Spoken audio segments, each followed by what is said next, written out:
Muchas gracias por tu tiempo y por haber preparado esta presentación. Así que por favor empieza para que podamos acompañarte y escuchar lo que has preparado. Gracias, Eddie. Gracias, colegas. En realidad esto es toda una oportunidad, un honor el poder compartir algo de la experiencia. Y yo sé que acá en Suma muchos de los colegas presentes son su nivel de seniority está mucho más arriba, ¿no? Son expertos en muchas de sus cosas. Y lo que yo les voy a contar en realidad no es nada que ustedes no hayan visto ya en sus años de experiencia como gestores, ¿no? Lo que les voy a contar es un poco una experiencia de un voluntariado, ¿no? Entonces, como le digo, lo que voy de repente pediría un poco de paciencia, ¿no?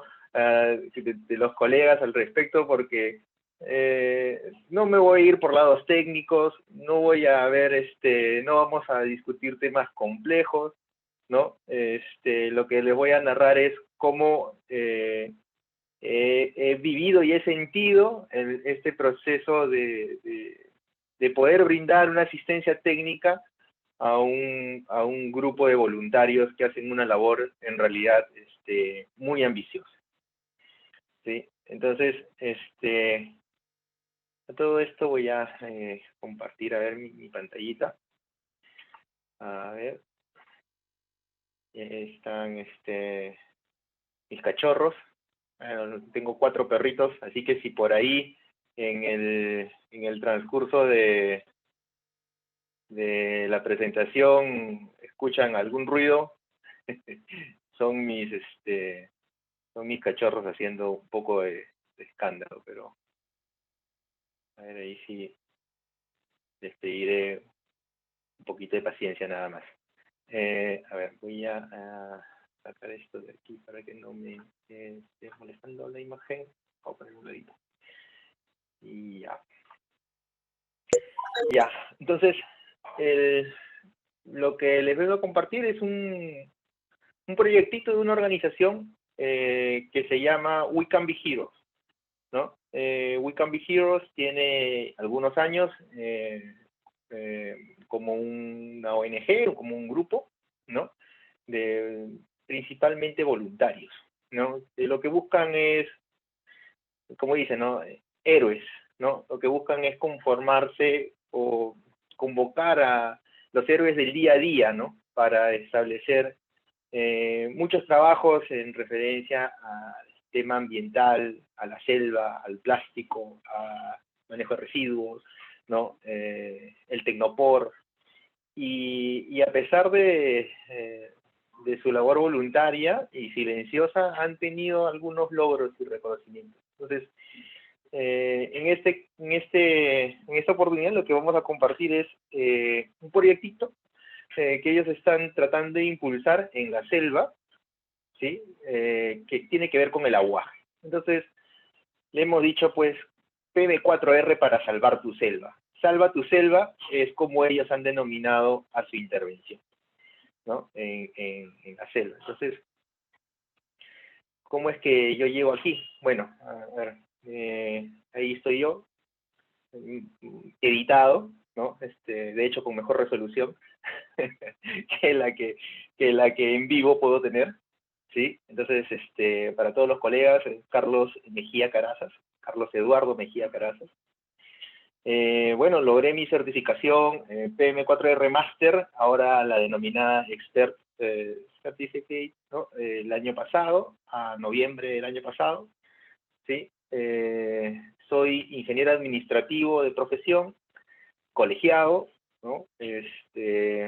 De lamentablemente extinta ya Garcilaso en el Perú, después de los complejos procesos que siguen acá y la deficiente gestión de mi alma mater. Es una pena, pero así pasan a veces las cosas, ¿no? Pero sin embargo, debo agradecer toda la experiencia que mis docentes en su momento pudieron brindarme, y de una carrera en la cual me enamoré en el tiempo y por la cual le debo muchas cosas, ¿no? En realidad soy uno de los pocos colegas que, siendo ingenieros de gestión, ¿no?, si les queremos dar una denominación, me he dedicado específicamente a la gestión de proyectos, ¿no? Entonces, un poco de mi experiencia, de mis 14 años de experiencia, bueno, comencé hace muchos años viendo proyectos sociales en Sodexo, para lo que es Asociación Sodexo. Estuve ahí unos cuantos años. Luego me pasé al sector construcción, fortalecí un poco competencias en referencia a control de proyectos en la planificación dura de lo que es el sector construcción, viendo construcción de campamentos mineros, ¿no? En sistemas no tradicionales, ¿no?, prefabricados, montajes, modulares y demás, ¿no? Entonces, ya desde ahí, tanto en Sodexo como en EMSA, en el holding, siempre estuve vinculado al sector minero, ¿no? Llegué a Telefónica y cambié un poco mi rubro. Empecé a ver sistemas asociados al sector construcción, pero eran sistemas dedicados a la tecnología, ¿no? Sistemas de seguridad electrónica, sistemas de seguridad mecánica, agua contra incendios, todo el concepto de seguridad integral para infraestructuras, ¿no? Entonces, estuve también algunos años en eso, fortalecí muchos conocimientos asociados a ya no la gestión de un proyecto, sino la cartera de clientes.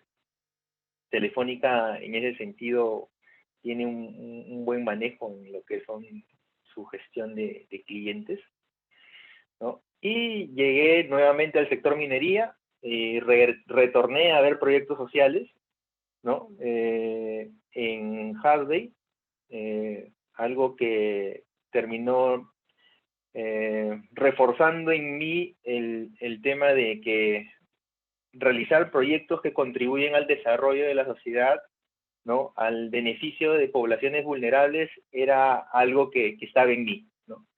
Entonces, fue una experiencia muy bacán. Tuve la suerte de poder implementar la oficina de gestión de proyectos como una idea de una pequeña PMO que veía específicamente temas sociales, ¿no?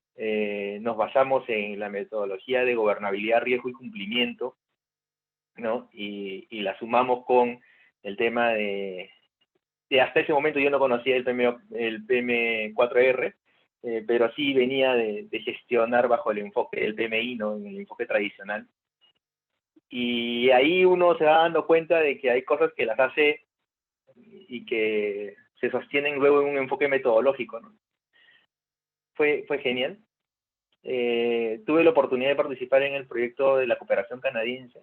Tuve también un par de años en este proyectito, que me hizo aprender adrede la metodología Agile sin saber de qué estaba haciendo Agile, ¿no? Y fue justo en ese proceso que conozco PM4R, y ahí me di cuenta de por qué era tan complejo el proyecto que quieres meter en un enfoque tradicional, cuando en realidad no están hechos para ser gestionados en enfoques tradicionales, ¿no? Donde el Agile tiene más sentido, ¿no? Y que eso que descubrí en el proceso ya existía como metodología, ¿no? Entonces, fue bastante positivo para mí el darme cuenta de que no estaba loco, ¿no? de que no estaba forzando porque tenía que forzarlo de esa manera, ¿no?, sino que era algo parte del proceso de aprendizaje y de una mejora de gestión. Y bueno, y últimamente he llegado al sector gobierno, ¿no?, al sector público, un poco sin querer o queriendo. Y ya, bueno, desde mi trabajo en minería, en Hardway, ya estaba vinculado al sector público por el tema con los proyectos que se impulsaban, obras por impuestos, y luego en el proyecto de la cooperación, que era asistencia técnica a funcionario público. Todo eso me terminó llevando a este servicio con el Produce, con Fondepes, que es el Fondo de Desarrollo Pesquero Artesanal, ¿no? Entonces todas las infraestructuras pesqueras de nuestro litoral y bueno, también centros acuícolas y otros, ¿no? Que tengan que ver con la pesca artesanal son impulsadas por el Fondepes, y ahí estamos con un proyectito un poco ambicioso que es la implementación de una oficina de gestión de proyectos, ¿no? En el sector público, ¿no? En proyectos, en fondos de inversiones de desarrollo de este aspecto. Entonces ahí estamos en ese reto por el momento. Y bueno, todo esto me terminó llevando a, de alguna forma, Wiccan Vigiros. Yo los conozco el año pasado, justo como resultado de que al ser certificado, ¿no? PM4R, teníamos que hacer pues labor de voluntariado para poder ganarnos nuestros points, y en un inicio le dije, bueno, necesito hacer puntos, y qué mejor manera de hacer puntos que de repente buscando alguna institución en la cual yo pueda contribuir. Comenzó como una necesidad para la certificación, pero luego terminó siendo algo más interesante de lo que pensé, ¿no? Siempre le había huido un poco a los voluntariados, pero creo que como todo, a veces te terminas enamorando de lo que no quieres hacer a la fuerza, ¿no? Pero en este caso sí, llegué a una organización interesante, en crecimiento, dispuesta a aprender, ¿no? Bonita por cómo se gestionan, ¿no? Y de mucho espíritu, porque todos en su gran mayoría son voluntarios, muy jóvenes, ¿no? Y justo ese espíritu joven que requiere aprender, fue propicio para que pudiera también desarrollar algunas otras habilidades, ¿no? El tema del coaching como tal, ¿no? Eso creo que ha terminado siendo también muy valioso para mí. Entonces, Wiccan Vigiro es una organización sin fines de lucro que ejecuta estos proyectos que tienen como objetivo preservar recursos naturales, ¿no? Proporciona asistencia técnica, científica, cultural, que genera conciencia, ¿no? Cuidado del medio ambiente y la protección de la biodiversidad. ¿Ok? Entonces, Wiccan Vigiro tiene muchos años ya. Tiene algo de 7, 8 años. ¿Sí? Y han hecho ya varios proyectitos, ¿no? 54 intervenciones, que a la forma como lo ve la organización son sus proyectitos. Pequeños, de mucha voluntad y de mucho ánimo, pero sus proyectitos. De los cuales, pues, en su gran concentración están en la costa y en la selva. En la sierra no han ido mucho, pero están aquí. Entonces, ahí han logrado algunos reconocimientos, ¿no? Esta organización está liderada por una chica. En realidad, el tema de género es bastante potente en esta organización. Son personas admirables de todo el empuje, y han sido reconocidas. Estos son los últimos reconocimientos, tienen más de 8 reconocimientos, ¿ya? Justo por la manera en la cual promueven el tema de la protección del medio ambiente y ideas innovadoras en referencia a transformación, negocios y demás. Entonces, Wiccan Vigiro, como parte de su intervención en selva, ellos dicen, o se les ocurre la idea de tener un programa, dicen ellos, ¿no? Vamos a tener un programa, y sacan el programa Salva tu Selva. En su momento, el programa Salva tu Selva, que ha sido hace como 4 o 5 años, además, hasta llegaron con muchos artistas reconocidos de la tele, y salían sus grabaciones de que apoyen al Salva tu Selva, y así. Entonces, la iniciativa toma más fuerza en el 2018, cuando logran una concesión. Entonces ellos tienen una concesión de conservación que les otorga el MINAM. ¿no? Entonces, esta concesión tiene un bosque de 24.700 hectáreas, ¿sí? Donde hay también alberga con comunidades nativas, ¿no? Y lo que busca, o lo que buscan estas zonas de conservación privada, es de que se promueva como dicen, ¿no?, la conservación, ¿no?, de los recursos que están ahí, ¿no?, el manejo sostenible, ¿no?, el tema de evitar la tala, ¿no?, y todas las actividades que sean, pues, de autosostenimiento, ¿no?, de las comunidades. Entonces, ¿en dónde está este lugar? ¿No? Este lugar está en Loreto, ¿ya? En realidad, este es el río Napo, ¿no? Está en Maynas, ¿sí? Entonces, departamento de Loreto, provincia de Maynas, distrito de Napo, y este de aquí es el río Napo, y esta de aquí es la zona de concesión, ¿sí? Entonces, ya sabemos dónde estamos aquí, ¿no? Y lo que tienen ahí es mucho árbol, mucho bosque, ¿ya? En ese sentido, cuando llego a Wiccan Vigiros y me presentan el proyecto o la intervención que tienen y dicen, este es el programa y queremos ver muchos proyectos, entonces le digo, ya, pero ¿cuál es la problemática territorial de tu zona de conservación? ¿No? ¿Cómo es que esto está afectando a esta zona? ¿No? Entonces ellos definen su problemática en estas tres cosas, ¿no?, en estos tres bloques, ¿no? Uno, la deforestación, ¿no? Lo otro es la sobreexplotación, ¿no? Caza, especie, pesca, recolección, tala, asociado a la tala también, ¿no? Y la pobreza que existe en la zona. Entonces, por lo tanto, al ser pobres y no tener conocimiento, talan, deforestan, cogen recursos, sobreexplotan las cosas, y bueno, y se vuelve esto toda una cadena que llega a ser insostenible, ¿no?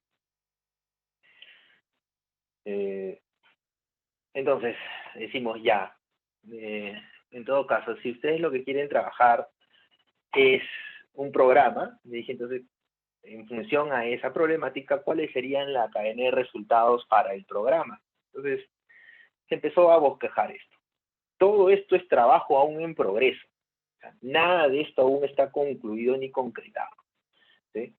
Entonces, dijimos, el impacto del programa, ¿no? Entonces es el nivel de la conservación, ¿no?, de esta zona, de este territorio, ¿no?, tiene que ser mejorado, ¿no?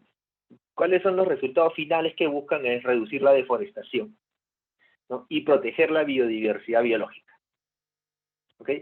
Y de manera intermedia, ¿no?, el programa lo que debe tener es la reducción de la tala de frutales, la reducción de la tala de maderables, y determinar la abundancia y diversidad de especies. Teniendo un poco más bosquejado en ese punto, en la historia, y decimos ya, entonces nos vamos a enfocar en las características de lo que hay en esta zona de concesión. Entonces, ellos obtienen esta información, ¿no? Este bosque está caracterizado de esta manera, ¿no? Tipo de vegetación: bosque de llanura, bosque inundable, bosque de terraza baja, bosque de terraza alta, bosque de colina baja, lagunas, lagos y arenas. Entonces, acá, si se dan cuenta, la gran cantidad de hectáreas de la zona de concesión están en el bosque inundable de palmeras, ¿no? Son 13.000 hectáreas. O sea, poco más del 50% del área total de la zona de concesión son palmeras, un bosque inundable, ¿no? Entonces, aguaje, ¿no?, en la zona principalmente. Entonces, a las finales dicen ya, de lo grande del programa, vamos a uno de los proyectos que debería impulsarse, Y se dice, ¿no? Para ese sentido, el tema ¿no? de reducir la tala de frutales, diciendo de que el frutal es la mayor área de extensión de la zona de concesión, ¿no? Entonces, el proyecto del aprovechamiento sostenible del agua, ¿no? Para los que no hayan visto antes el árbol del aguaje y cómo es que crece en el racimo en el árbol, acá hay una fotito un poquito más didáctica, ¿no?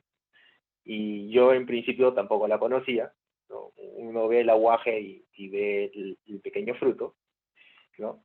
Pero esto es como la naturaleza lo produce, ¿no? Y estos racimos son en realidad impresionantes, ¿no? El esfuerzo que hace este frutal para hacer esta producción es impresionante. Entonces, el proyecto, que lo que busca es reducir la tala de la palmera del aguaje en el bosque aguajal, ¿no? En todo este territorio de bosque inundable. El bosque cuenta con una predominancia del aguaje ocupando el 55.61% del área de la concesión. Y como dato curioso, el aguaje sirve como almacén de CO2. Entonces, cada hectárea, ¿sí?, puede llegar a almacenar más de 630 toneladas de CO2. Entonces, ahí es donde uno, por ejemplo, yo no tenía ese dato, no lo sabía. Cuando me dan esta información, le dije, oye, acá tienes algo con lo cual puedes vender el proyecto.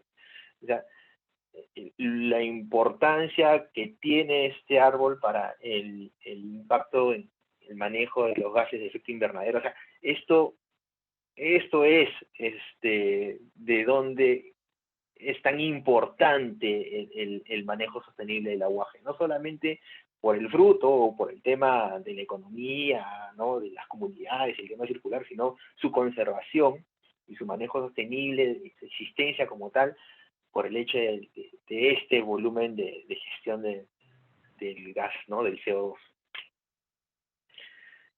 Entonces,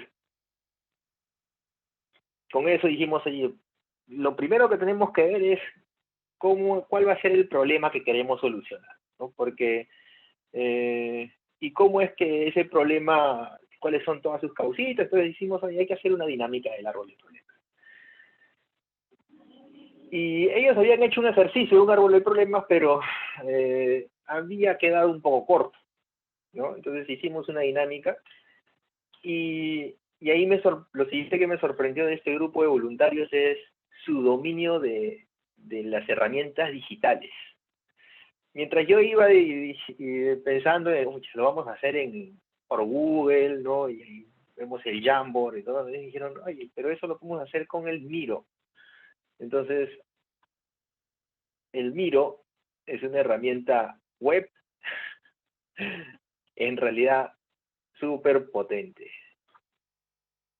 Miren ustedes. Entonces hicimos este ejercicio. Y dijimos, oye, la deforestación del bosque tropical otorgada en la concesión, ¿no? Esto se debe porque existen actividades económicas basadas en explotación de recursos naturales, como tal la tala de la palmera del aguaje en la campaña de frutos, ¿no? Entonces hay una ausencia del manejo sostenible, ¿no? Hay una ausencia de la práctica de métodos de propagación, una ausencia del registro, una ausencia del manejo de la trepa, un deficiente manejo de la conservación post cosecha. Y bueno, y así seguimos con todo el ejercicio. ¿Por qué talan? Pues porque es más fácil talar que treparse, entonces hay menos trabajo, ¿no? El precio inestable no genera beneficio para el esfuerzo que significaría hacer el manejo del bosque, ¿no? Extraen más rápido porque lo cortan el árbol y listo, y recogen el fruto, ¿no? Y como hay una sensación de abundancia del recurso, dicen, hay tanto aguaje que sin meterlo los árboles no pasa nada, ¿no? Entonces, todas esas cosas son parte del ejercicio. Y también el tema de la ausencia de un modelo de negocio, entonces no lo ven como un negocio, no lo ven rentable, hay una ausencia de organización comunal, hay una ausencia de instrumentos de gestión, ¿no? Hay una informalidad de la cadena de abastecimiento del aguaje, ¿no? Y demás cosas. Titulación de tierras, juntas directivas deslegitimadas, ¿no? Ausencia de comités productivos. Entonces, acá hay un tema del manejo sostenible y hay un tema del negocio del aguaje, ¿no? Entonces, esto lo construyeron ellos. Interesante la dinámica, para que en realidad bastante productiva. Y ahí ellos se terminaron dando cuenta de que el problema era más de lo que pensaban, ¿no? En un inicio, hasta ese momento, ellos pensaban hasta colocar una planta de procesamiento de aguaje, ¿no? Entonces, cuando se dieron cuenta del volumen de acciones que correspondían a este problema, dijeron, bueno, la planta es otra cosa. Sí, la planta es otra cosa, ¿no? Entonces, esto fue avanzando y dijimos, oye, ¿cuál es la matriz de resultados asociado a esto, ¿no?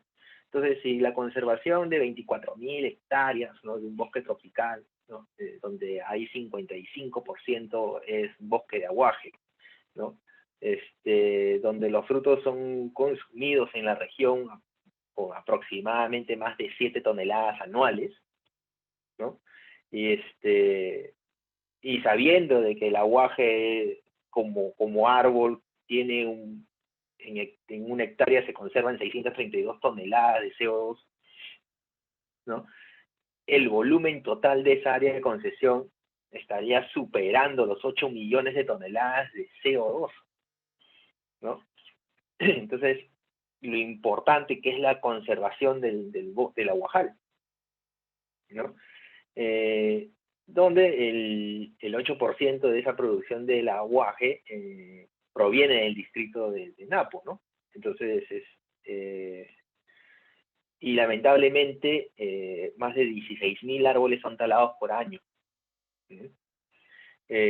Y también, lamentablemente, la extracción del aguaje solamente representa el 5% de los ingresos económicos de estas familias. Entonces, lo ven como algo oportunista, o sea, no lo ven como negocio, ¿no? Entonces, hay ciertas cosas que hay que potenciar, que fortalecer, que desarrollar con ellos. Entonces, en ese sentido dijimos, oye, ¿cuál es el impacto de acá? Entonces, la tala de árboles del aguaje como práctica de cosecha comunal en el bosque de la concesión tiene que ser erradicada, ¿no? Ese es el impacto del proyectito, ¿no? ¿Y cuáles son sus objetivos? Entonces, es el manejo del aprovechamiento sostenible del aguaje y el modelo de negocio sostenible, viable y en ejecución. ¿Qué es lo que se espera con todo esto? Entonces esperan que exista pues un fortalecimiento de las capacidades agroforestales, ¿no?, para el cuidado del aguajal, ¿no?, del bosque de aguaje, una sistematización de los registros productivos que no existen y por eso que no le ven potencialidad y por eso que también no son conscientes de qué tanto es la tala o qué tanto el aguaje en realidad se viene reduciendo en la zona de concesión. Y por el lado del negocio, el tema de una organización comunal fortalecida, ¿no?, capacidades para la gestión empresarial también fortalecidos, ¿no?, y una empresa comunal formalizada, ¿no? Entonces, esto, ¿para quiénes? ¿No? ¿Para cuántos? ¿De dónde? O sea, en esa zona de concesión, ¿cuántas personas están metidos en eso? ¿No? Entonces dijimos, oye, vamos a hacer una identificación de interesados, ¿no?, más o menos. No una matriz de interesados, por eso digo que esto todavía es una herramienta en construcción, porque hay mucha información que, si bien ellos tienen la zona de concesión desde el 2018, no han tenido la logística para poder construir toda la información necesaria para un proyecto de esta naturaleza, ¿no?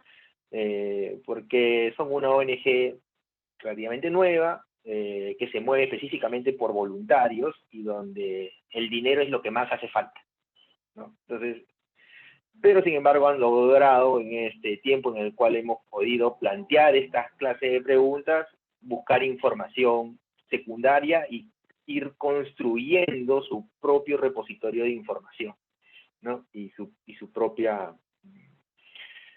también fortalecimiento con sus aliados en algunas zonas que puedan ir dándoles mayores fuentes de datos. Entonces, en ese sentido, una identificación macro de cuáles serían estos interesados. Entonces está que el distrito de Maynas, ¿no? ¿Dónde está ubicado? ¿Sí? ¿Cuántas comunidades hay en la zona de concesión? Disculpen. Entonces hay alrededor de 8 comunidades nativas, ¿sí? Y esas 8 comunidades nativas lamentablemente viven en extrema pobreza, ¿no? Entonces, de estas 8 comunidades nativas han logrado encontrar qué tipo de localidad son, cuál es la resolución que las reconoce como una comunidad nativa y cuál es la resolución que les da una titulación sobre sus áreas de comunidades, ¿no? Lamentablemente, de esas 8, solamente 4 tienen una resolución de titulación, ¿no? El resto de comunidades no tienen. Y eso es uno de los grandes problemas también en el Perú, ¿no? Donde las comunidades lamentablemente todavía no tienen, no están reconocidas, no tienen una zona de titulación asignada en territorio, ¿no? Hay un proyecto del PNUD que sabemos que está impulsando eso y que ahora Wicambi Giro busca poder contactar para que ese proyecto de titulación que justo se está dando en Loreto pueda apoyar a estas comunidades en ese aspecto, ¿no? Y bueno, y otros datos en referencia a poblaciones, ¿no? ¿Cuántos son menores de 14 años? ¿Cuántos son menores de 64? ¿Cuántos son mayores de 65? ¿Cuántos son varones? ¿Cuántos son mujeres? En todo esto, un total de población de 1.551 personas, ¿no? Dentro de esta área de influencia. Igual algunos datos más, hogares, viviendas, ¿no? Servicios de desagüe, servicios eléctricos, ¿no? ¿Cuántos de ellos no tienen? Miren, o sea, el número es tan poco el hecho de si tienen o no, acá se ha tenido que decir que no tienen. En realidad, el 90-99% no tienen servicios básicos. Y de estas localidades, en lo que refieren a centros de salud o infraestructuras prestadoras de servicios de salud, solamente hay una comunidad que tiene, ¿no? Entonces, y en el tema de educación, ¿no? Solamente una comunidad tiene inicial, primaria y secundaria, el resto de comunidades solamente tienen inicial y primaria, ¿no? Y es lamentable la realidad de nuestro territorio en estas cosas, ¿no? Y lo poco que puede hacer o está haciendo en realidad el gobierno regional con los recursos que lamentablemente deficientemente pueden llegar a gestionar, ¿no? Entonces, esto son zonas bastante complejas de accesibilidad, pero es evidente que existe, es lamentable que existe aquí un abandono del Estado, ¿no? Pero bueno, entonces esa es la población que está en la zona, y esos son a quienes de alguna manera el proyecto buscaría beneficiar con una actividad económica sostenible.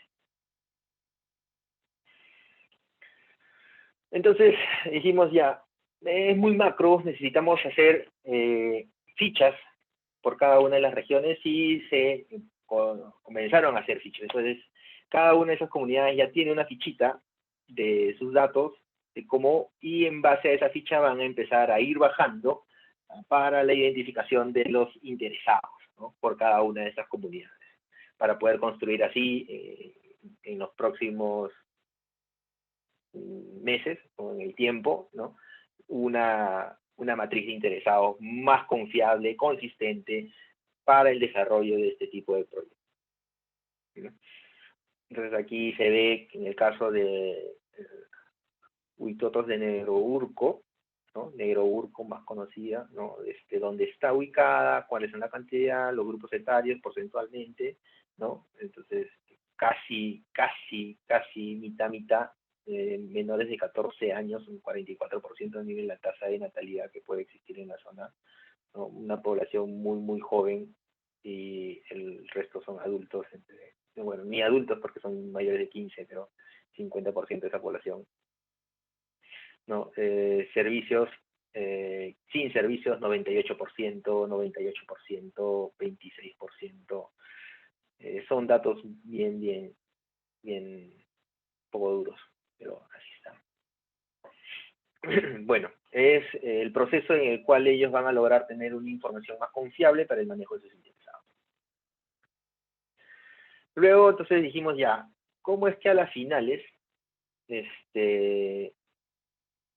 todo esto termina en algo, pues, ¿no? En productos, ¿no? ¿Cómo es que llevas toda esa problemática a cosas que generen el cambio? Entonces dijimos, hay que pensar en positivo. Toda esa problemática hay que pensarla en positivo y digamos cuáles son los productos que van saliendo.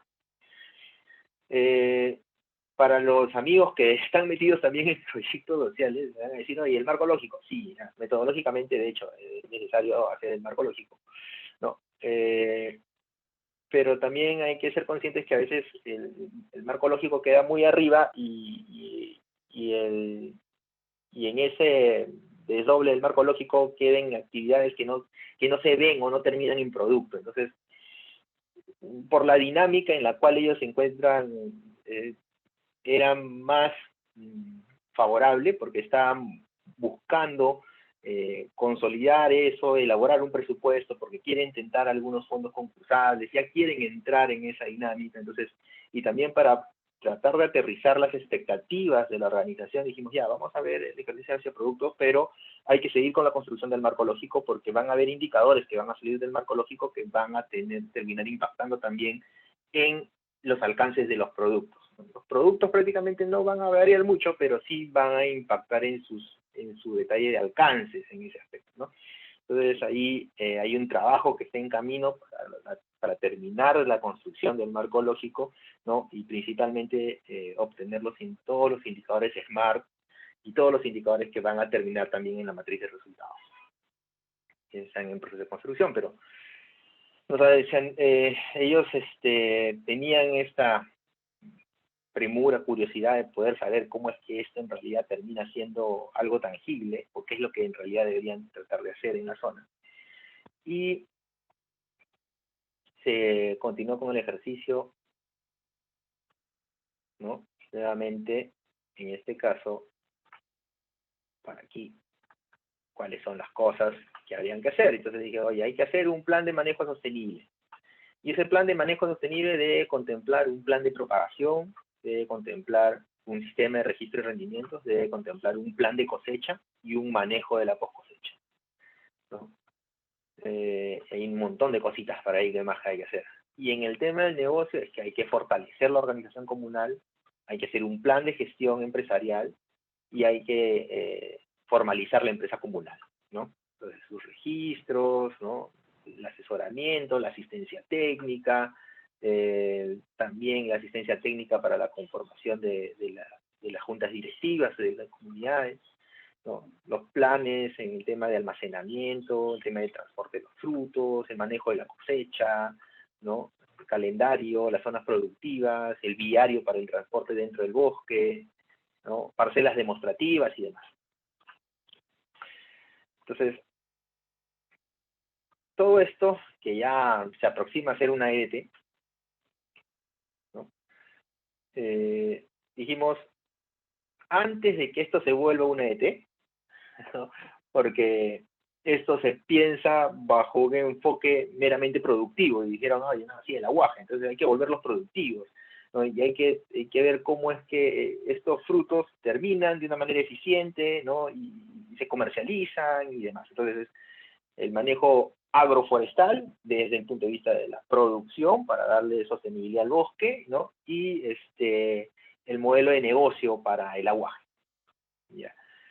Pero le digo, pero no olvidemos de que la organización tiene un espíritu, ¿no? Y el espíritu de la organización es la conservación, ¿no?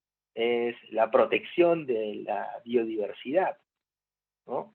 Y salió la pregunta por ahí, ¿y qué pasa si existe, sin saber, ¿no? Hablando al aire, ¿no? ¿Qué pasa si es que existe una especie endémica, ¿no? Un ave, un mamífero, lo que fuera, ¿no? una arañita que se alimenta del aguaje, ¿no? Y vamos a ir ahí y vamos a extraer el fruto, ¿no? ¿Cómo es que va a impactar? ¿Cómo es que vamos a impactar en esa especie? Entonces ahí es donde saltó el tema y fuimos un poco hacia atrás y dijimos, ya, este es un programa. Claro, no debemos de dejar de pensar de que si bien estamos hablando del proyecto, ¿no?, del manejo sostenible del aguaje, este es un programa, ¿no?, el Salva tu Selva. Entonces, ¿qué otra parte del programa me va a dar este enfoque de conservación que necesito para delimitar los alcances de estos productos? Entonces, ¿dónde estaba eso? Eso estaba acá, justo en este ladito, en la cadena de resultados del programa, ¿no? Entonces hay que proteger la biodiversidad, ¿no?, la diversidad biológica, determinar la abundancia y diversidad de especies. Entonces, en paralelo, hay otro proyectito, ¿no?, que en este caso no lo hemos desarrollado, simplemente todavía ellos están en ese nivel de estudio, ¿sí?, que corresponde al enfoque de la conservación, ¿no? Entonces, de este resultado, y que es proteger la diversidad biológica. Entonces, hay un plan de caracterización biológica, ¿no?, que va a permitir darle información de cifras reales de flora y fauna en la concesión. Entonces, justo ellos les dan la concesión en el 2018, la logística limitada que tienen no les permite llegar con la frecuencia que quisieran, ni tener los recursos que quisieran en la zona para poder levantar información. Llega 2019, llega la pandemia y todo se queda más atrasado, ¿no? Y hasta ahorita están en eso. Entonces, pero tienen un volumen de información que están trabajando en ese aspecto. Entonces, que le va a permitir, pues, tener un censo de la zona, ¿no?, para que los estudios, ¿no?, puedan alinear el enfoque de todos los proyectos que se muevan dentro del programa Salva tu Selva, ¿no? Entonces, ¿qué es lo que quieren hacer con esa caracterización biológica? Entonces, hay que determinar la estructura y composición del bosque, ¿no?, para elaborar los planes de manejo sostenible. Quieren determinar la abundancia y diversidad de las comunidades de aves, mamíferos, reptiles, anfibios, bastante ambicioso.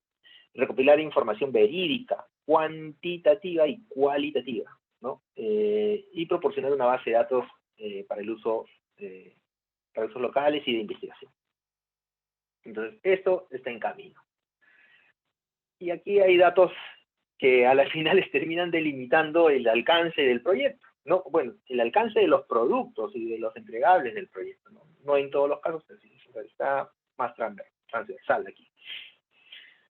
Entonces dicen, oye, vegetación, variables de estructura vegetal, ¿no?, tamaño, altura de los árboles, densidad, identificación, cuantificación de especies, árboles, palmeras, de aguaje, ¿no?, maderables, no maderables, en la fauna, mamíferos, transectos, o sea, cómo se mueven mañana y noche, observación directa de las especies, en aves, puntos de conteo, ¿no?, identificación visual y auditiva, todo lo que tiene que ver con el birdwatching también acá, reptiles y anfibios, ¿no?, nocturnos, el día, identificación visual,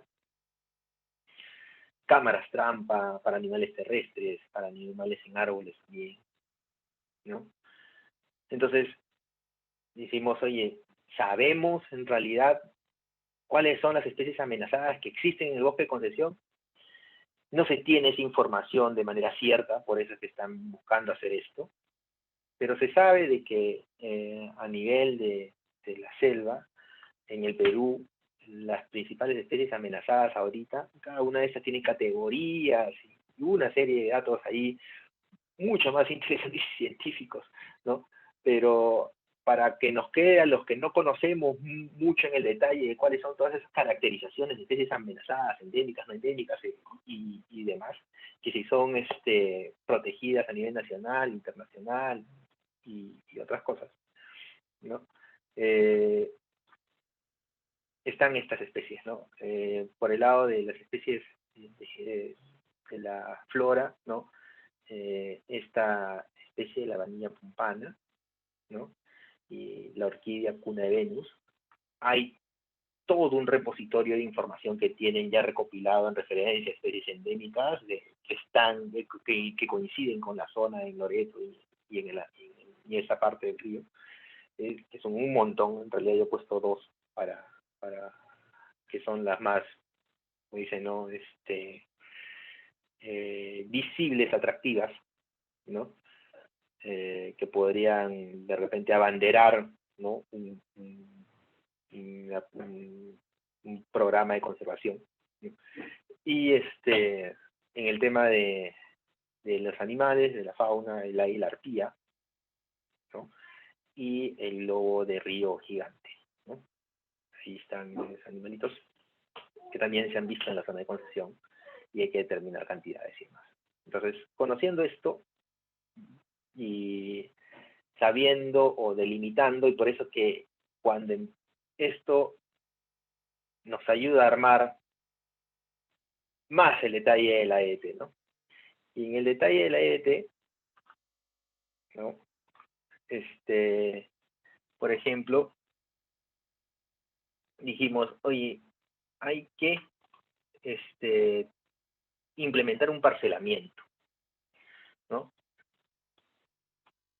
¿Por qué? Porque va a ser la única forma de no solamente identificar las zonas productivas, sino de que hacer la sobreposición de cuáles son las especies que están en ciertas parcelas dentro de toda el área de concesión, para ver cuáles van a ser la forma en la cual se va a ingresar a cada una de ellas, o dejarlas madurar, o dejarlas intangibles, ¿no? Para proteger la especie que esté existiendo. Entonces, ¿cómo es que esa información ha terminado impactando en realidad en toda la construcción de la EDT? ¿No? Entonces, como el parcelamiento, como la elaboración de los planes productivos, como el tema del manejo de la poscosecha, ¿no? El manejo y la protección de frutos, tanto para la seguridad alimentaria como para la protección de insectos que se atraen por el tema del manejo alimentario, ¿no? Entonces, todo bien, que era que hubiéramos pasado por alto si es que no nos hubiéramos alejado y hubiéramos dejado de pensar específicamente en el tema productivo, ¿no? Y en el tema del modelo de negocio. Entonces, bueno, con eso hicimos nuestra EDT, lo hicieron un EDT, ¿no? Y ese EDT termina en un cronograma. Y en el ejercicio del cronograma se vio de que todo este alcance, ¿no? Tenía un trabajo de 2 años y medio, ¿no? Que podría comenzar en el tercer trimestre de este año en función de la disponibilidad de presupuesto y podría terminar en el 2024, en el 2024, ¿no? Esto en tiempos óptimos, desde luego, ¿no? Y justo ayer teníamos una reunión con las personas que lideran la organización y les sugería, ¿no? Este tipo de proyectos no son proyectos que generan el cambio de un momento a otro. Este tipo de proyectos tienen que ir de la mano con la intervención del gobierno, ¿no? Más aún desde el momento en el cual ellos ya tienen una representación de una zona de concesión. Hay un contrato con el gobierno para la protección de esa zona, ¿no? Pero es lamentable porque se han chocado con muchos funcionarios que los ha dejado en la cola de atención, ¿no? Y en ese tiempo de la pandemia, más aún, ¿no? Entonces, ya siendo realistas un poco de lo que demora convencer a veces a algunos funcionarios públicos en la necesidad de algunos proyectos, ¿no? En la existencia de los mismos, y más por el tema político y demás, ¿no? Y solamente la gestión de la presentación del proyecto, de que sea de interés, de que por ahí se les ocurra de repente hasta registrarlo en un banco de inversión. Si sucede o no sucede, en realidad eso no es una preocupación, pero que por lo menos exista un involucramiento del nivel de los 3 niveles de gobierno en esa zona distrital, provincial y regional, ¿no? Esas gestiones sabemos de que pueden tomar más de un año. En esta coyuntura de cambio de gobierno, donde les queda un último año de gestión a los gobiernos regionales, y alcaldes y demás, un año más, ¿no? Entonces, siendo más realistas, este proyecto podría empezar a gestionarse en su implementación de aquí en 2 años y medio o 3, ¿no? Tiempo en el cual la organización busca poder tener los recursos necesarios, ¿no? ¿Y en cuánto se han estimado los recursos necesarios para este alcance? Recordando que es una intervención para 8 comunidades, ¿no? Bueno, el primer componente del plan del manejo sostenible está alcanzando casi, está superando los 400.000 soles, ¿no? Donde tiene aquí algunos montitos, ¿no? Donde el monto más fuerte de esta inversión está en la cosecha sostenible, que corresponde justo a los protocolos, la seguridad, los kits de seguridad para la trepa. O sea, ¿cuál es el objetivo de todo esto a las finales, no? El manejo sostenible del aguaje significa que no voy a talar el aguaje, que voy a cuidar las especies relacionadas que se mantienen con el aguaje y demás, ¿no? Y para eso, ¿cómo es que me voy a bajar el racimo del aguaje? Me lo tengo que bajar trepando el árbol, ¿no? Que es una práctica que existe y que se promueve en otras zonas de concesión que sí tienen un manejo agroforestal, o sea, que sí son un enfoque meramente productivo, ¿no? Y hay mucha experiencia vinculada a eso, ¿no? Entonces, y obtener esos equipos, ese nivel de seguridad, ¿no? Para no promover la informalidad de la trepa y que se suban y se accidenten y se haga de la manera más correcta, son equipos pues un poco caros, ¿no? Entonces, ahí es donde más está el presupuesto, sobre todo porque hay que tener una cantidad de equipos para 8 comunidades, entonces eso es ampliamente, tiene un mayor costo, ¿no? Pero bueno, el manejo de la poscosecha también es un costo ahí, el siguiente costo de 90.000, ¿no? Un poco más de 90.000 soles, que lo que busca aquí este plan de manejo de la poscosecha es justo la protección, conservación, inocuidad del fruto ya en el piso, ¿no? El fruto, una vez cosechado, su tiempo de conservación es bien corto, hay que disponerlo rápidamente. Y para evitar de que eso se deteriore y pierda valor, hay que controlar variables de humedad y exposición al sol, ¿no? Entonces, ahí hay un tema que hay que tocar con bastante cuidado. Y lo otro corresponde a la propagación de la palmera, o sea, los métodos de propagación, ¿no? ¿Cuál va a ser el tipo de manejo? ¿Va a ser un tipo de manejo agroforestal? ¿Va a ser un tipo de manejo meramente más productivo? ¿O un tema más natural? ¿No? ¿O algo intermedio? Entonces, ese diseño del plan más metodológico en función del parcelamiento y en función de las áreas en las cuales podrían llegar a ser intangibles dependiendo de cómo termine el inventario de especies, es algo que también tiene ahí un nivel de complejidad, ¿no?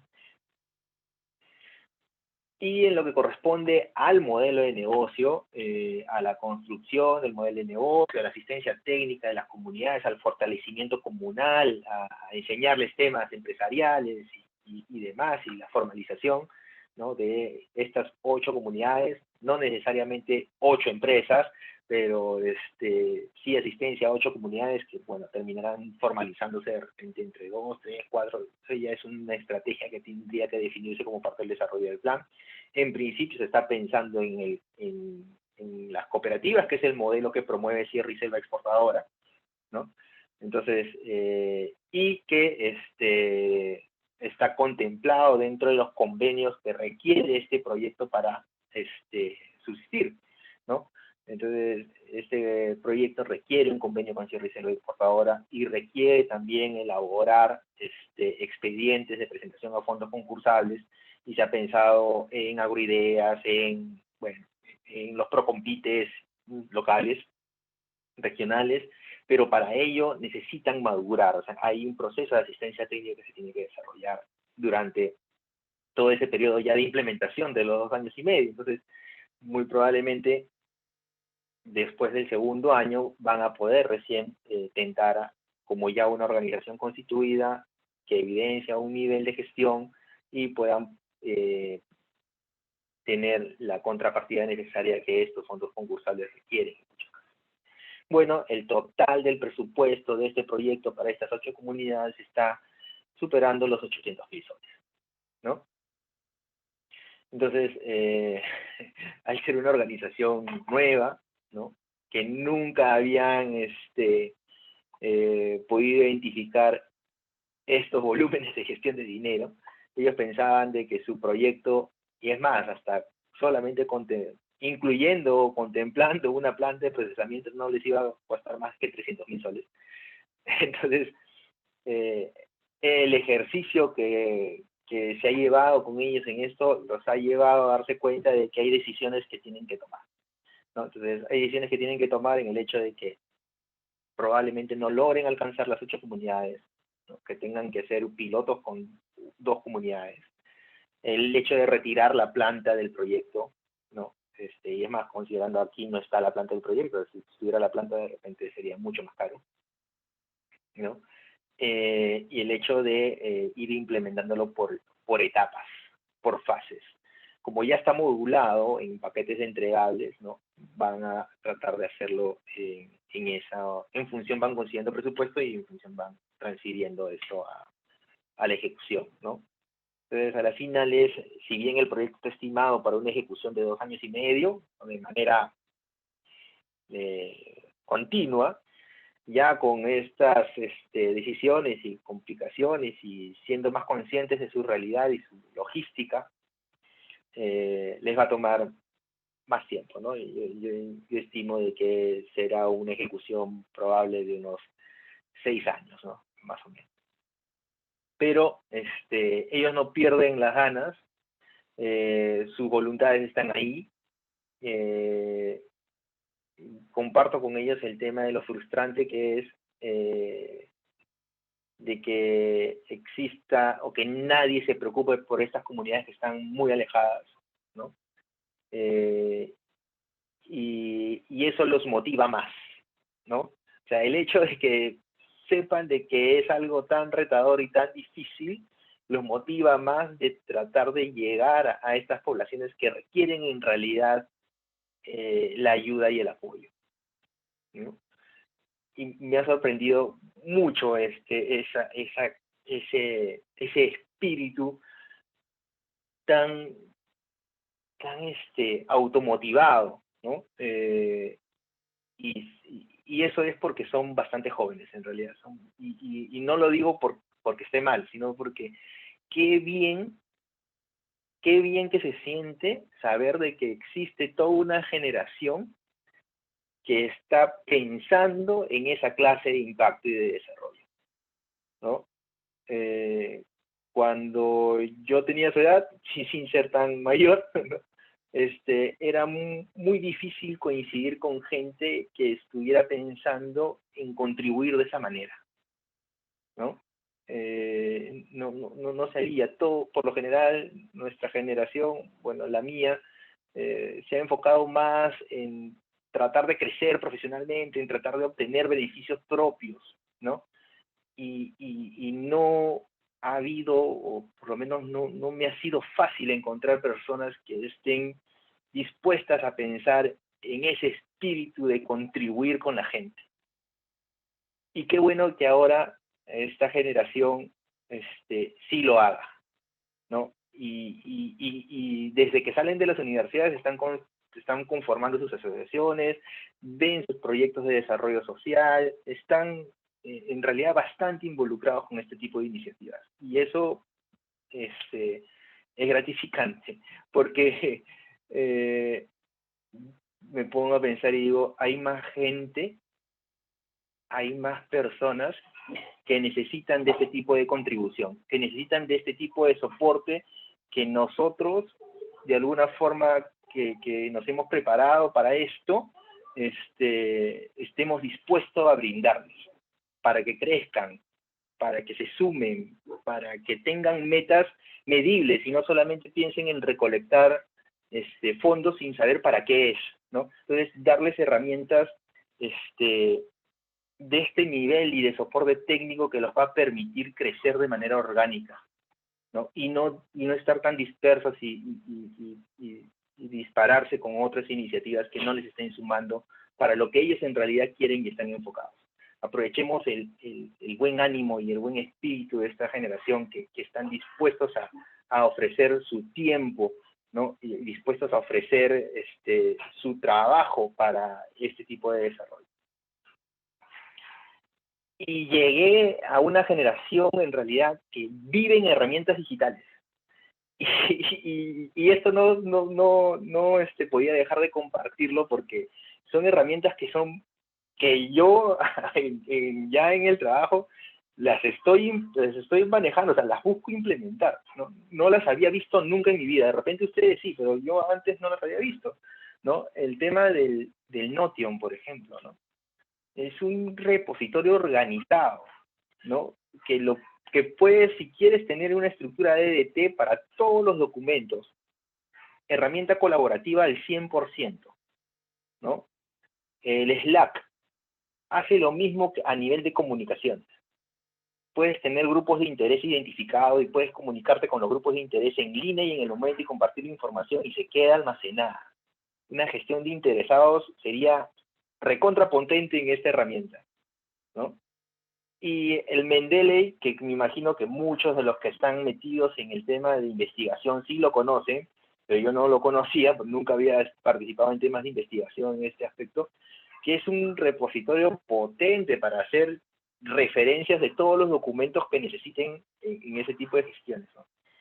Y encima el Miro y encima el Canva, ¿no? Siempre se escucha del Canva y siempre ven las presentaciones, pero nunca las había vivido como lo viven los chicos. En realidad, esta generación es muy potente porque ellos ya tienen el enfoque ágil en su cabeza. O sea, no hay que enseñárselos. Ellos viven ágil. Así, o sea, ellos viven en Agile, ¿ya? Pero lo que les hace falta es enfoque, es metodología, ¿no? Ellos se plantean trabajos semanales y se hacen seguimientos semanales. O sea, ¿qué nivel de organización de esta generación y de estos chicos, específicamente en este grupo, en Wiccan Vigiro, ya viven ágil? Lo único que hay que darles es lineamientos, ¿no? Es estructura, ¿no? Y más allá de darles estructura, alineamientos, hay que darles también el enfoque tradicional, porque el enfoque ágil también sin guía se pierden, sin horizonte se pierden, ¿no? Sin planificación estructurada se pierden. Entonces el enfoque tradicional, que es más de nuestra generación, ¿no? O de las generaciones más grandes, es necesaria, es imprescindible. Y eso los chicos lo toman de muy buena forma, de muy buena manera, ¿no? Entonces, yo recuerdo este tema de hay una frase, de repente no la digo bien, no la recuerdo muy bien, ¿no? Como que dejemos que los jóvenes estén adelante, ¿no? Y los mayores los impulsemos, o sea, estemos detrás, pero estemos detrás brindándoles herramientas, brindándoles soporte, dándoles orientación de ese nivel de planificación que los distintos niveles de seniority que tenemos aquí se puede dar, ¿no? Están dispuestos a aprender, en realidad muy dispuestos a aprender. Son una organización que vive por tratar de generar un cambio, de proteger el ambiente en el que vivimos, ¿no? Y que busca gente que los pueda ayudar, que se pueda sumar a ese nivel de esfuerzo. Entonces, si ustedes o alguien en el grupo está interesado, tiene más manejo y más conocimiento en temas de conservación, ¿no? Mucha más experiencia, yo creo que serían súper bienvenidos a ellos, serían más que agradecidos con las personas que estén dispuestas a seguir contribuyendo con este objetivo, ¿no? Entonces, yo aquí solamente me vuelvo un portavoz, ¿no? Y si en algún momento alguno esté interesado, escriban un mensaje y yo los pongo en contacto para ver de qué manera puedan contribuir. Yo soy uno más en ese grupo que contribuye con ellos. Sería genial que más colegas puedan sumarse al esfuerzo, ¿no? Y ahí termino un poco contarles mi experiencia. Gracias por el tiempo de todos ustedes, ¿no? Y a ver si por ahí alguien más se suma a este esfuerzo. Bien, Carlos, muchas gracias por tu presentación. Vamos a pedir ahora sí a nuestros amigos que hagan las preguntas. Cristian, por favor, si puedes ayudarnos ahorita para la parte de las preguntas. Sí, quisiera empezar con una pregunta que nos hacen los amigos que están ahorita en la transmisión de Face Live, saludarlos también a ellos, darles la bienvenida. La pregunta nos dice, ¿no? ¿El proyecto está con apoyo de alguna ONG? El proyecto es de una ONG, o sea, Win Can Be Hero es una ONG, este proyecto es de ellos, ¿no? Pero, como les digo, es una ONG que no es de las grandes ONGs, ¿no? No son un CARE, no son un Prisma, no son una cooperante internacional, ¿no? Ellos se mueven básicamente por voluntarios, ¿no? Y con logísticas limitadas, ¿no? Entonces, si por ahí cualquiera de los curiosos que están en la transmisión o que están acompañándonos en esto y conocen de alguna organización o de algún medio en el cual ellos puedan ir y buscar y tocar puertas y apoyarse para que sus proyectos puedan seguir creciendo, genial, genial.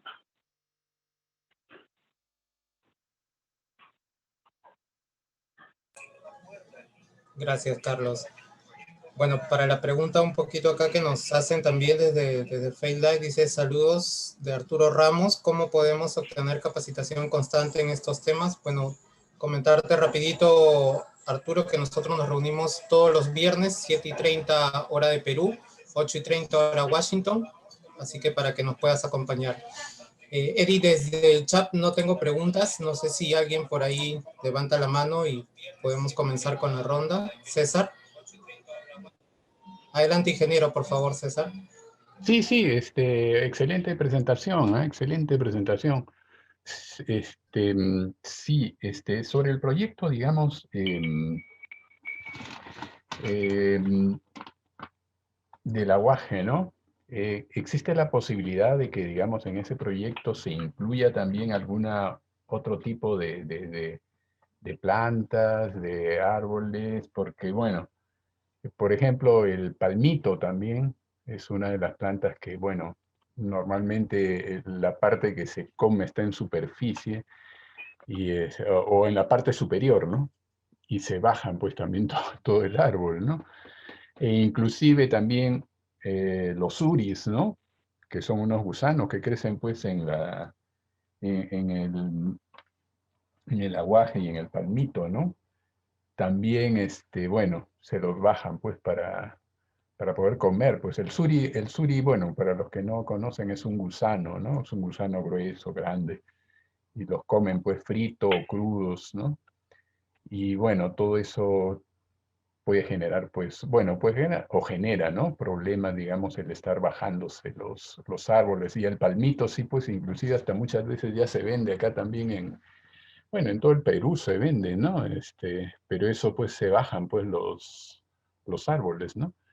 Quería saber si, digamos, por ahí pudiera haber la posibilidad de que también, digamos, haya esa defensa para el palmito. Adelante. Sí, a ver, gracias.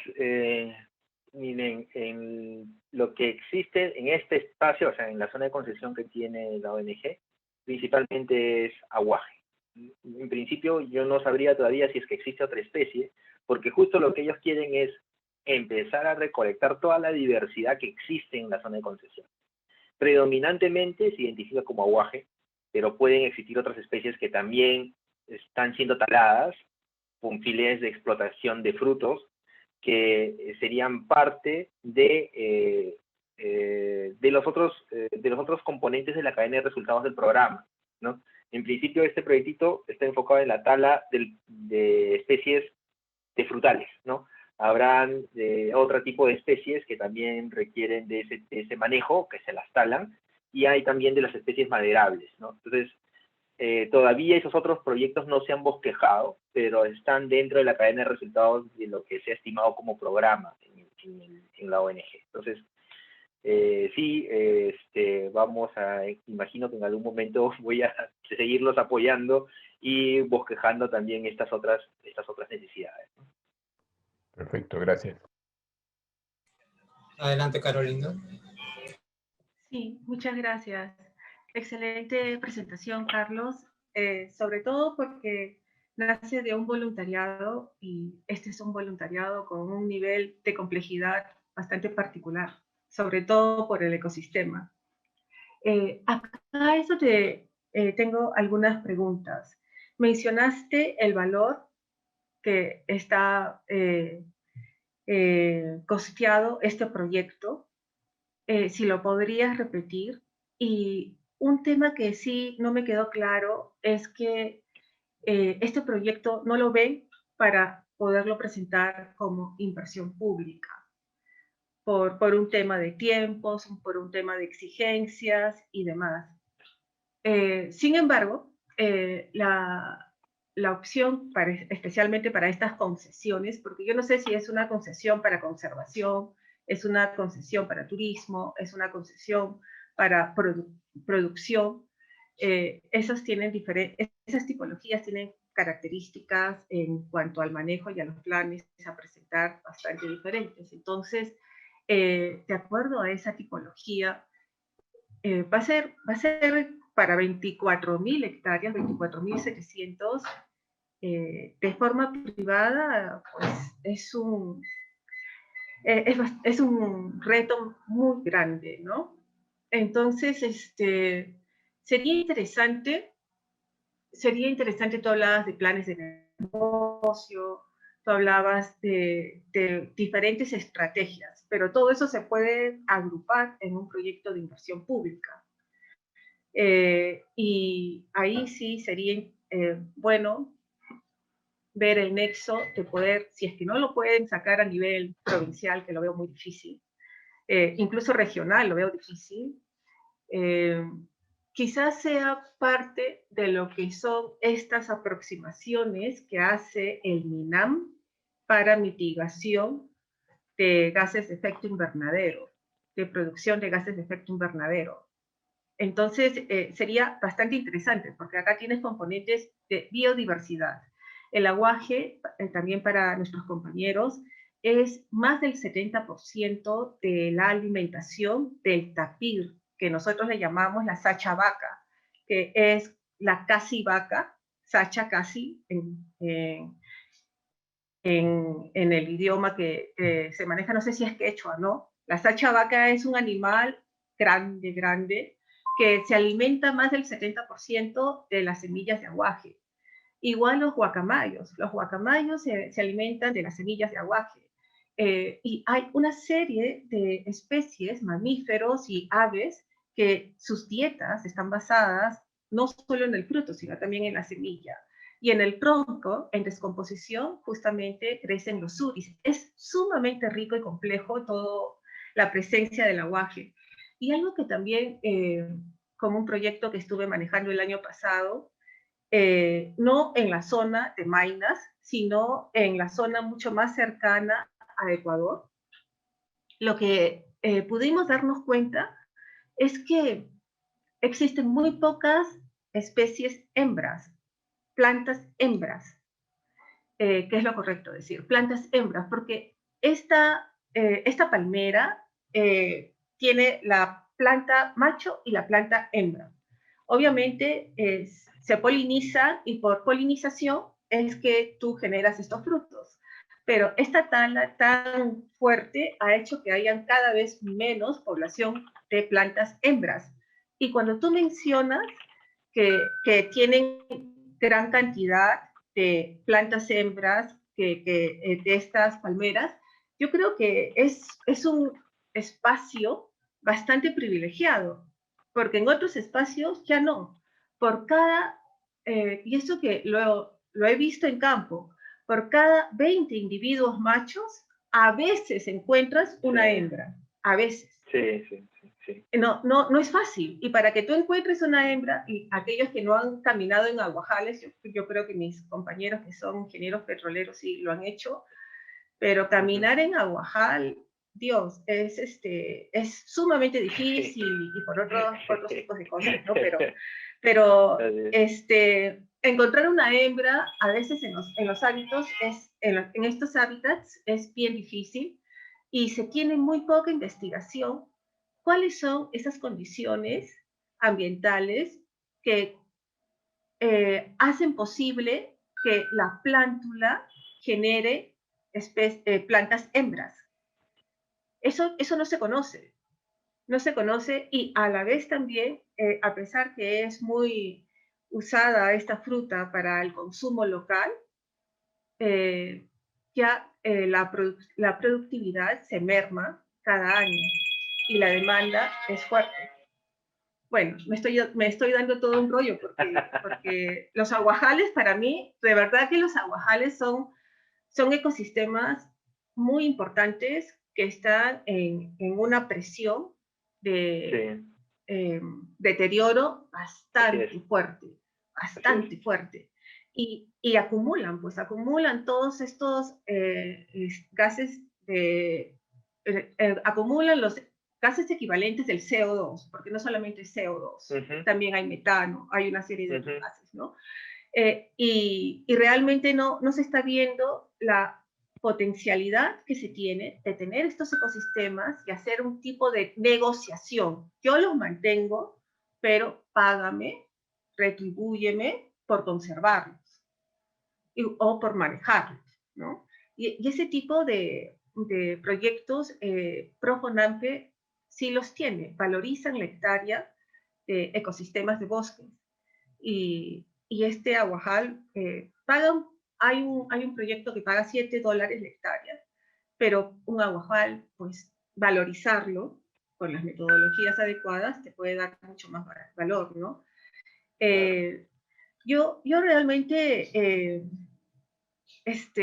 yo sí me inclinaría a presentarlo como una inversión pública. Primero, el ámbito es grandísimo. 24.700 hectáreas es, yo no sé, debe ser una concesión de tipo conservación. Tienes ahí el tema de inclusión social, porque tienes 8 comunidades nativas.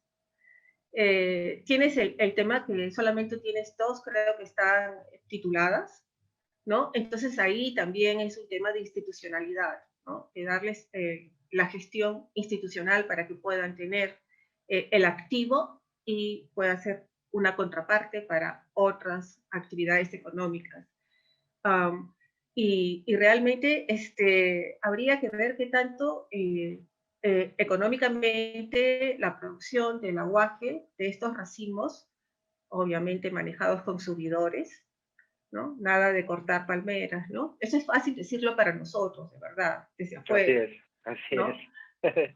A mí me decía, sí, un matero me decía, pero mire, yo me demoro 25 minutos en subir, pero la tumbo en menos de 5 minutos. Así es, ¿no? Por eso se las tumban. Y sí, entonces, bueno, hay muchos aspectos, pero sí es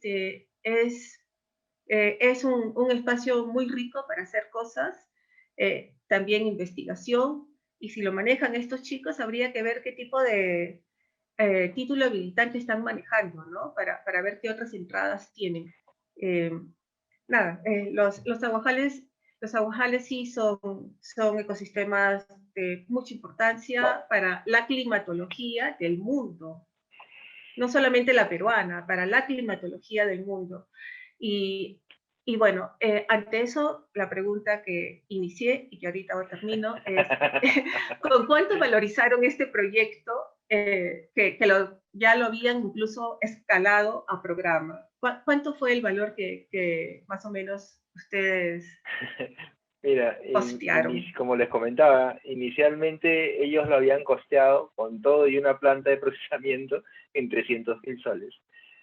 Entonces, en esta revisión, que ya más con ellos, en el detalle, viendo, o sea, ellos tomando conciencia del nivel de esfuerzo de todo esto, ahora quitando la planta de procesamiento y solamente brindando asistencia técnica para el manejo y establecer un modelo de negocio muy básico, porque básicamente es darles términos de referencia y demás.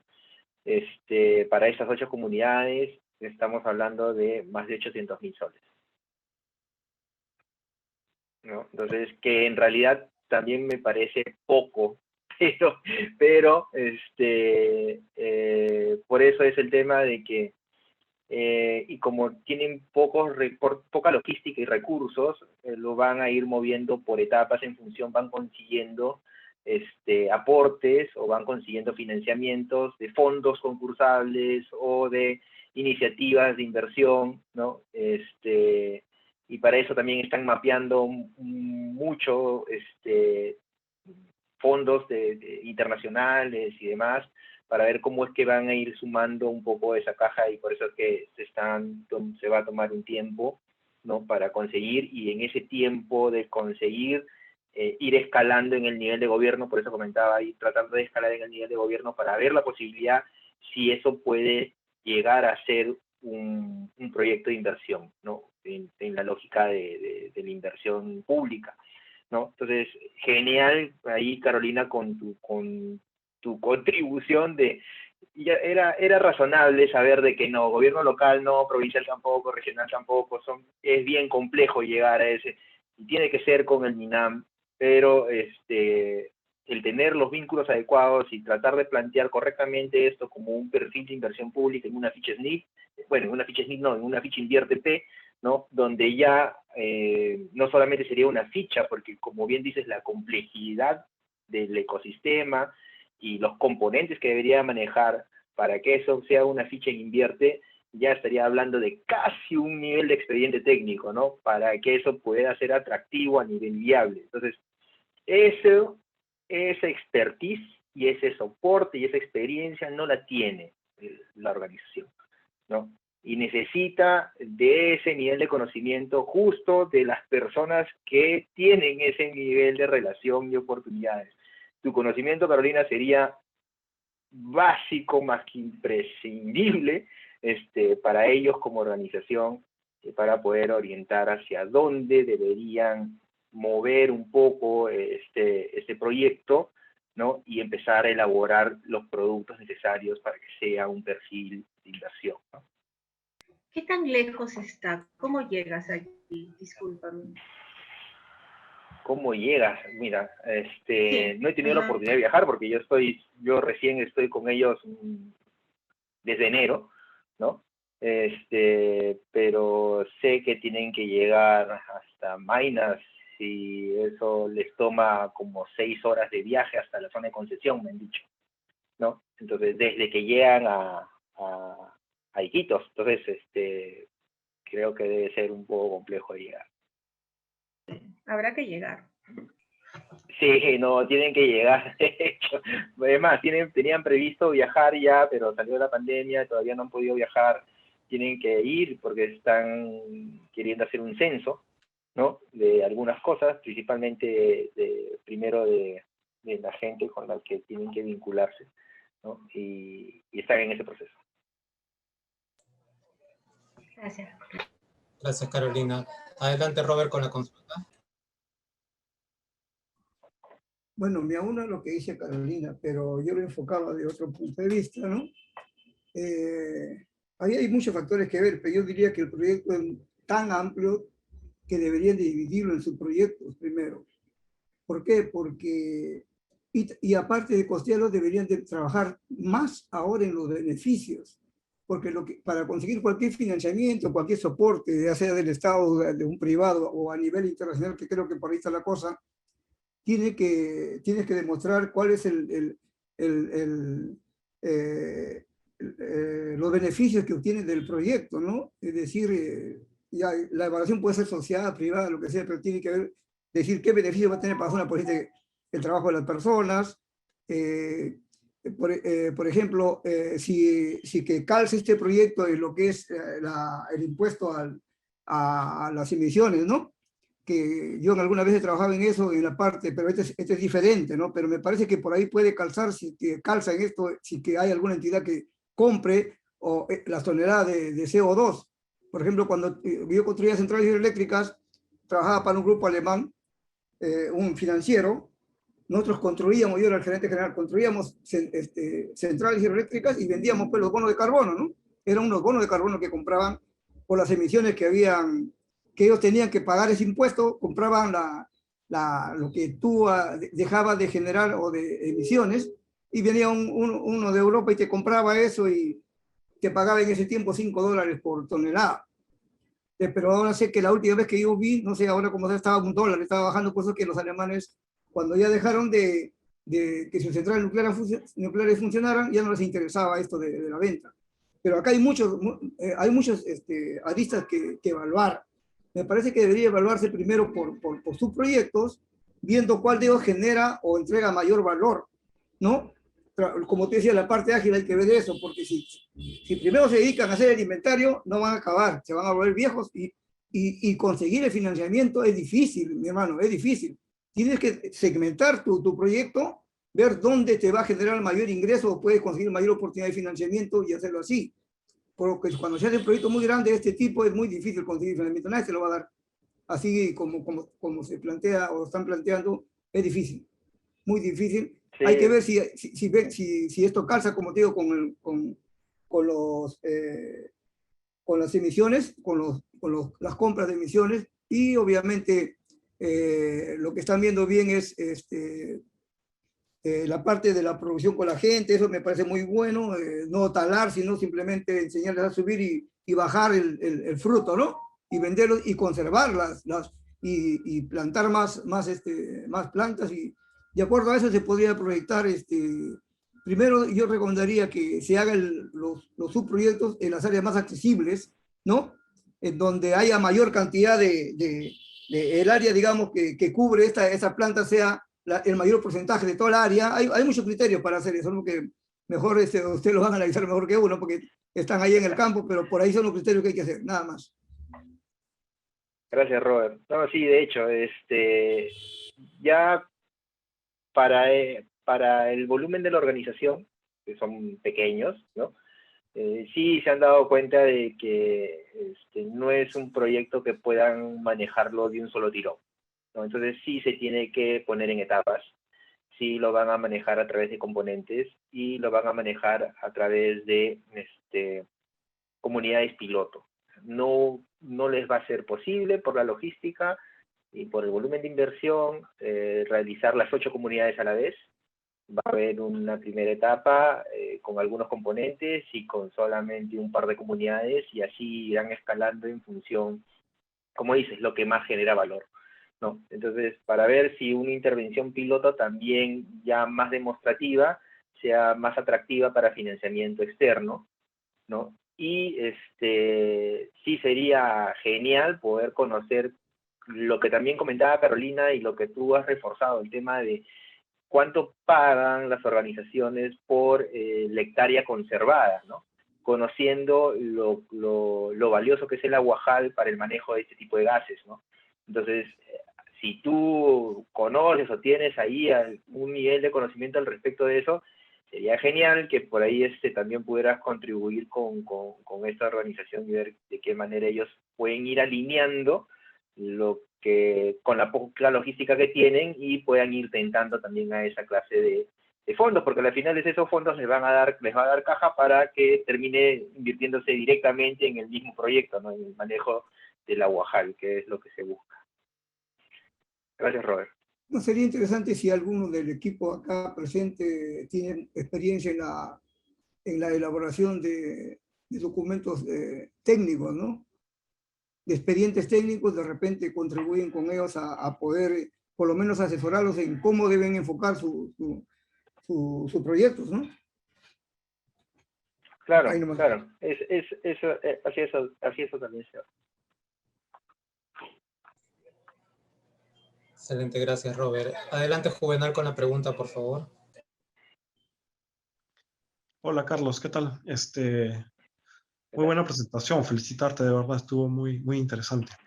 Ah, dos cositas nada más. ¿Ese proyecto está pegado a frontera, por ejemplo? ¿Sabes? No vi bien el Eh, mapa inicial. no, no está tan pegado a frontera, está más en territorio del Amazonas, ¿no? Ya, En esa zona de Maynas, no está tan pegado a la zona de frontera.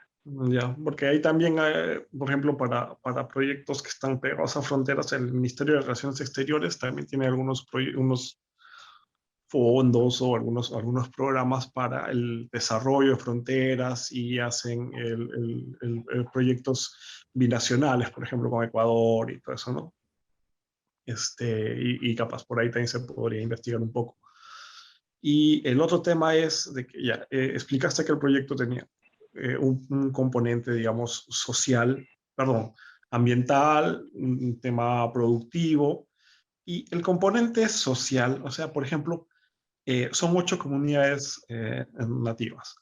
Eh, la gente, ¿qué aspiración, pero en términos sociales, ¿no? Y capaz no en el corto plazo, sino en el mediano, en el largo plazo, tiene respecto al proyecto? O sea, eso se llega a pensar, ellos llegan a visualizar algo de eso. No sé si tú conoces, por ejemplo, el caso de Porcón, ¿no? La granja Porcón. Entonces, ese fue un proyecto de forestación y bueno, ahí había que esperar a que crezca el árbol de 20 años, ¿no? Entonces, te das cuenta que tiene pero en el camino y en el trayecto empezaron a salir otros proyectos y también a desarrollarse, a desarrollar no solamente el tema productivo y todo eso, sino las familias, ¿no? Las familias estudian, las familias se integran, las familias viajan para estudiar, para intercambiar conocimientos y los vuelcan ahí en la granja. Y por mi experiencia un poquito ahí en la Amazonía, por ejemplo, eso es un déficit que existe allá, porque el, el, digamos, no tenemos ingenieros forestales locales, ¿no? Agrónomos, todo es exportado, ¿no? Y entonces, o sea, viene de afuera. O vienen, o están en Iquitos, digamos, pero de las comunidades, no tenemos muchos de esos. Entonces, ¿qué tanto se puede incorporar? No en el corto plazo, porque eso es, ¿no? Ese componente que podría darle sostenibilidad en el tiempo y hacerlo más rico todavía, ¿no? ¿No?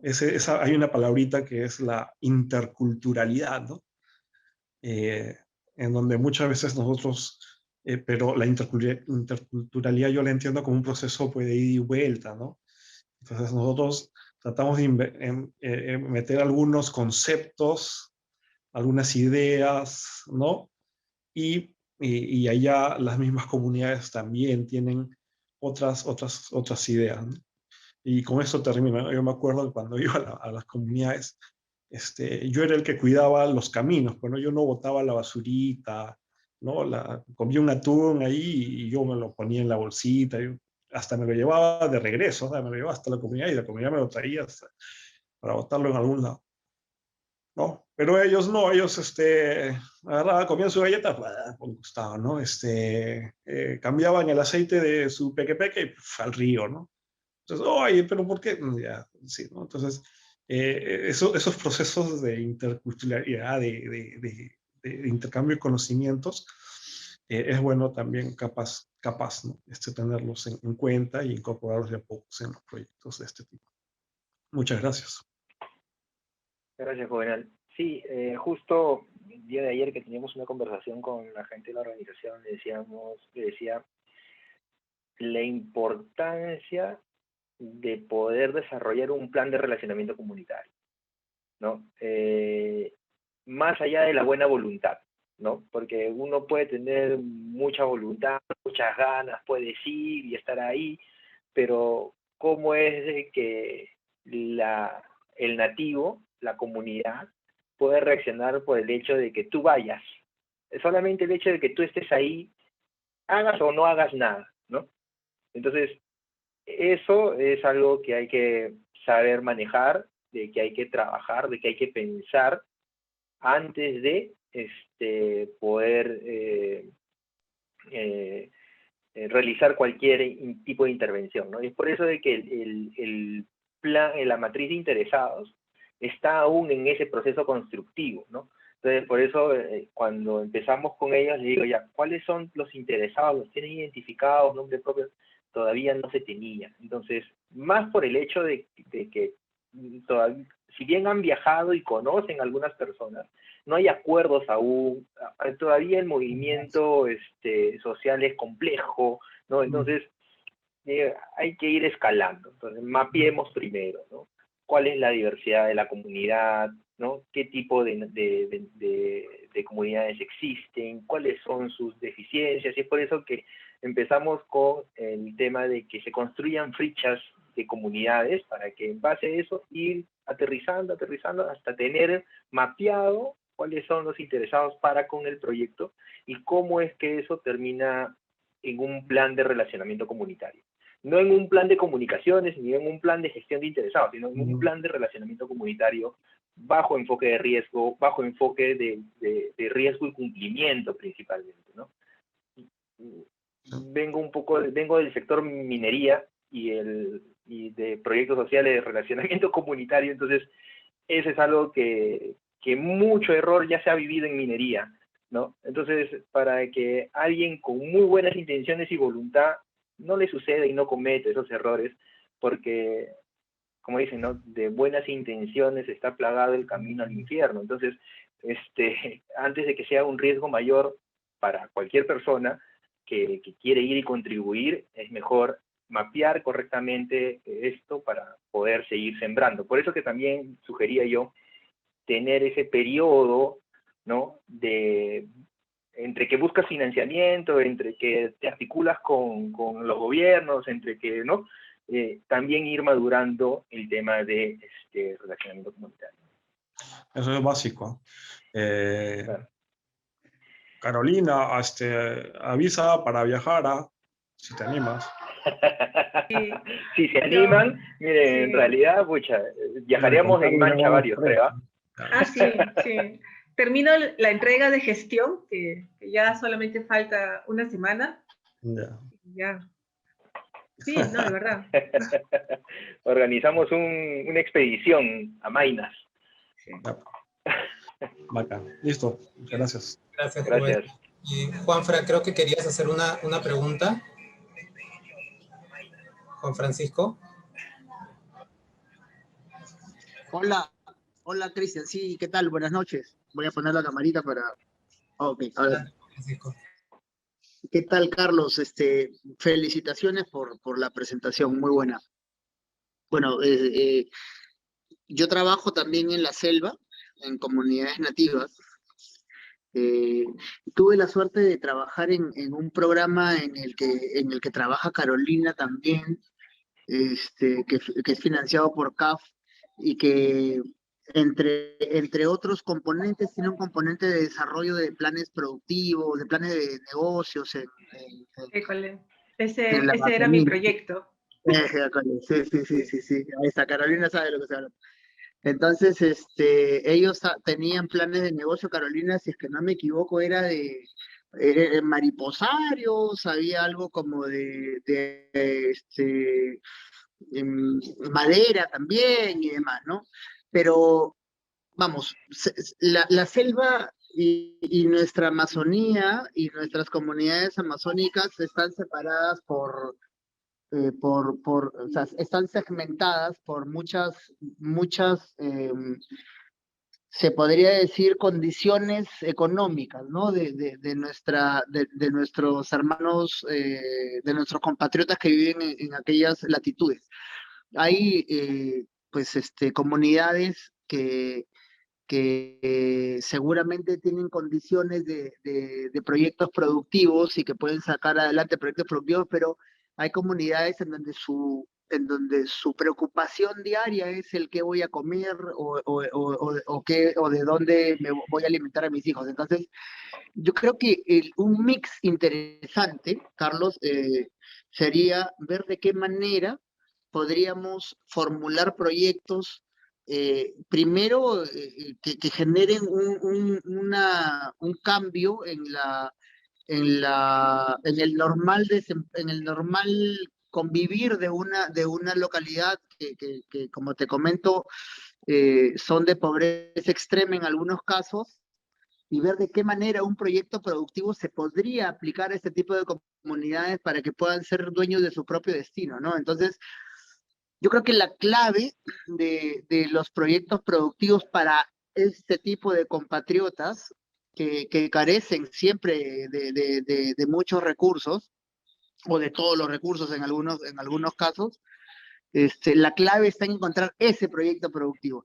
Hasta ahora, y te comento por mi experiencia personal, no lo hemos podido encontrar. Nosotros cuando ejecutamos el proyecto hemos intentado por todos los medios, por el lado de la pesca, por el lado de la agricultura familiar con productos exóticos, pero tenemos que luchar y combatir muchos enemigos naturales, las grandes distancias de la población, de la comunidad a la población más cercana, en donde puedan realizar la comercialización de sus productos, acompañada de fletes o de altos costos de traslado hacia estas comunidades. Entonces, por ahí las iniciativas de negocio se convierten en insostenibles o no rentables. Alguna vez escuché que los corredores económicos podrían ser la solución para aquellas comunidades que se encuentran en la zona más alejada de nuestra Amazonía. Pero bueno, hasta ahora no hemos podido tener un modelo piloto exitoso que nos permite desarrollar este tipo de localidades.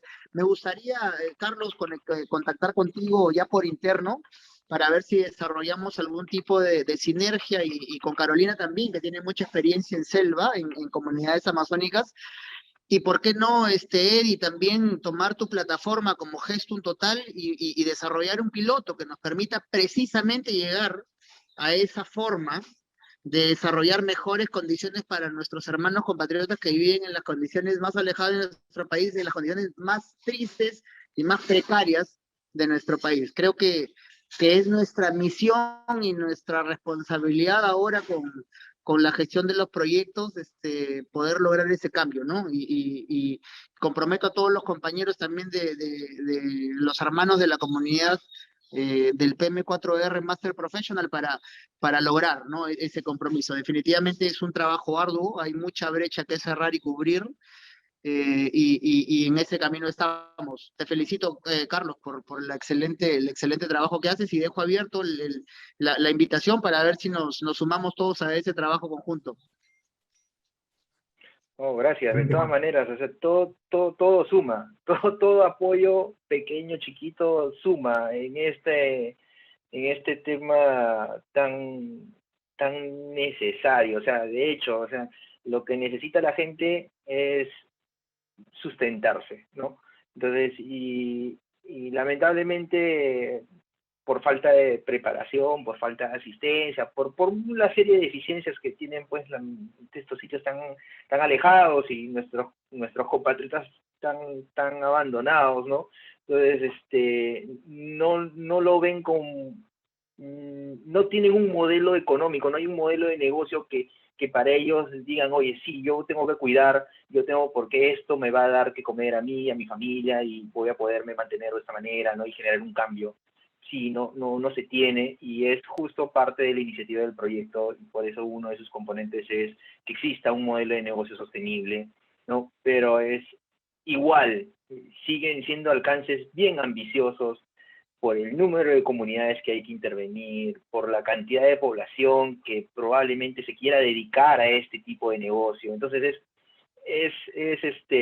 y ese es justo el apoyo que se necesita, ¿no?, para poder determinar ese nivel de alcance, de darles esa orientación para que ellos puedan seguir construyendo lo que van haciendo de a pocos, ¿no?, en su alcance.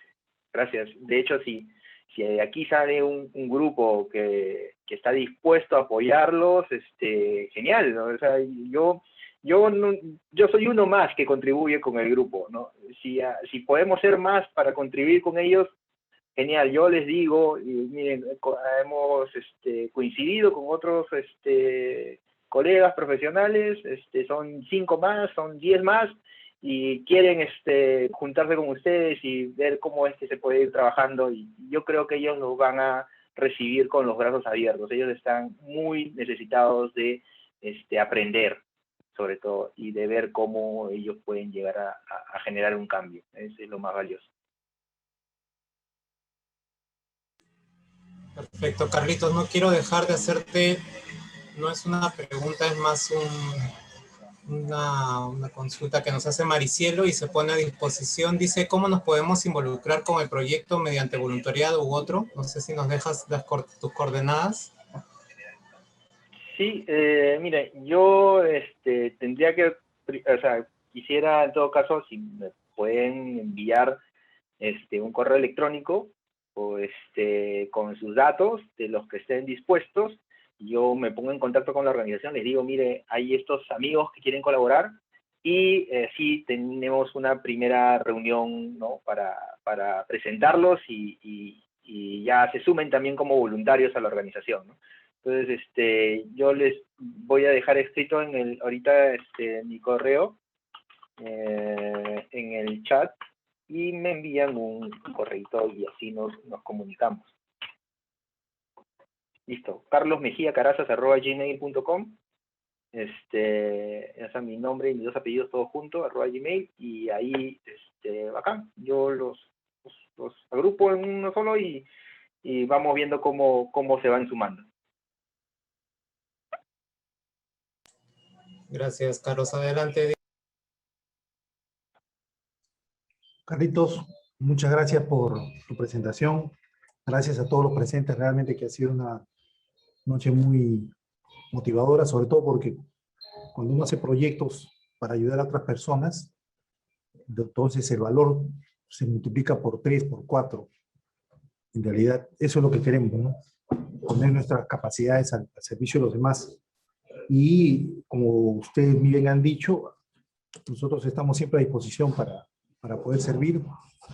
Creo que aquí hay muchos profesionales altamente competentes que pueden compartir su conocimiento, y te felicito, Carlos, por lo que has hecho, porque eso demuestra, digamos, la calidad de persona que eres. No solamente eres un buen profesional, sino también tienes un alto sentido de servicio y responsabilidad social. Eso es lo que queremos en esta comunidad. Así que muchas gracias a todos, gracias, Carlitos, y simplemente un fuerte aplauso para Carlos, y vamos a tomarnos la foto de ley para despedirnos esta noche. Hasta la próxima semana, a ver si podemos activar las cámaras. Cristian, prepárate las cámaras para... Solamente hacerles recordar, amigo, mañana vamos a acompañar en la ceremonia de graduación de los PM4R, ahora llamados ESPER, así que los esperamos el día de mañana. La invitación les hemos pasado por el grupo, están todos invitados. Excelente. Ajá, ahí está tu hijita, Juan Francisco. Muy bien, muy Cristian, bien. Ay, felicitaciones a Juan Francisco. ¿Vieron que su proyecto ha ganado el premio? Sí, Sí, claro. lo máximo. Francisco, un fuerte aplauso para Francisco. Excelente. Un gran premio que se ha ganado acá por una organización de bastante prestigio. Así que eso es lo que se busca, ¿no? Eso es lo que queremos. Así que, muy bien. La foto. Muy bien. Que pasen unas felices fiestas patrias, ¿ah? Que pasen unas felices fiestas patrias. Así Igualmente, gracias. Pásenla bonito este fin de semana, descansen, relájense, que mucho trabajo es bueno, pero también es bueno estar descansados. Que pasen un bonito fin de semana. Cuídense, amigos. Gracias. Mañana la grabación hay que estar con copa o no. Mañana la grabación, de todas maneras. ¿Con copa o sin copa? ¿Cómo es la vaina? Con copa, tiene que ser. Ok. Listo. Así quedamos. Cuídense. Chao, amigos. Buen fin de semana. Felices fiestas. Felices fiestas. Buenas noches.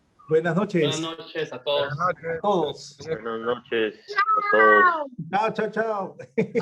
Qué linda, ahí está. Feliz noche. ¿Cómo se llama tu hijita, Juan Francisco? Maite, es Chao, Maite. la próxima PM4R Master Professional. Está muy bien, de todas maneras. Chao, chao. Chao, amigo. Chao, Cristian. Cuídense.